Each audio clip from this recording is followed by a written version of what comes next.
जय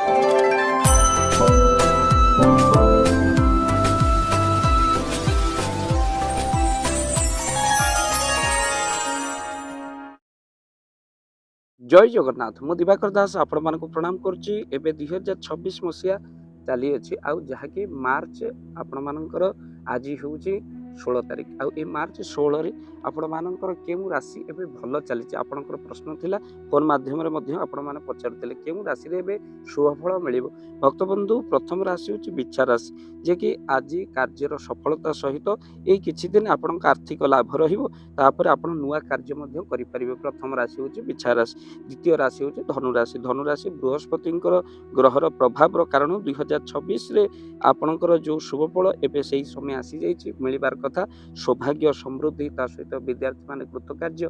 धनु राशि रे जो लॉन्ग टाइम रोग हेले लॉन्ग टाइम जो रहुतला ताहा एबे आश्वस्तिर समय आसीछि। तो प्रथम राशि होची बिच्छा राशि तापर राशि होची धनु राशि तापर राशि होची सिंह राशि। सिंह राशि रे व्यक्ति विषय एबे माटी धरिले सोना पालट जिवो काना बृहस्पतिंकर आ सूर्यंकर जो भलो प्रभाव आ राशि चक्र मध्य स्थिति ठीक रही हेतु आत्मविश्वास सहित आपण क्षमता मध्य वृद्धि हे।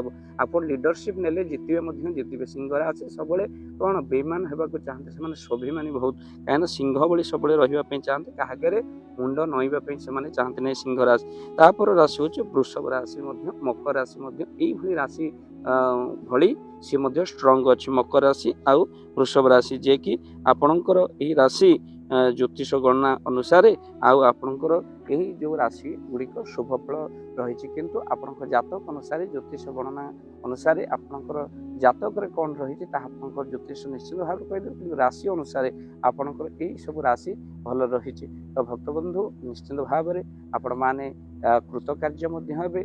वृष राशि मकर राशि व्यक्ति विषय मानकर राशि भल रही। बिच्छा राशि भल रही। धनु राशि भल रही।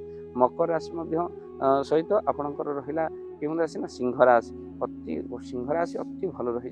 तो निश्चित भाव में आपण माने मन रखि थांतु प्रतिकार स्वरूप आपणकर राशि अनुसार रुद्राक्ष आप धारण करते। जदि आप ओरिजिनल रुद्राक्ष नापी चाहती स्क्रीन में चलता नंबर कॉल करते। अन्य राशि व्यक्ति विषय माने निश्चित भाव में आप रुद्राक्ष परिधान करें शिवं कृपा वर्ष तमाम आपण सहित रहा सहित महाविपद रु आपको मुक्ति मिलता है। जदि आप ओरिजिनल रुद्राक्ष नापी चाहते स्क्रीन में चलता नंबर कॉल करते। वीडियो को बहुमात्रा शेयर करेंगे चैनल जदि ना चैनल सब्सक्राइब कर दिंतु। जय जगन्नाथ जय पंच जय जगन्नाथ। धन अर्जन धर्म करी धर्मे प्राप्त नरहरि। आपण उपार्जित धन को जदि धर्म कार्य लगेगा चाहूँगी किसी असहाय असुस्थ व्यक्ति पाखे आम प्रतिदिन पहुँचू आउ किसी सहयोग करूँ। जदि आपणकर से गुंडुची मूषा भली दान से कार्य लगे चाहूँगी स्क्रीन रे चली ए नंबर रे एबे कॉल करंतु।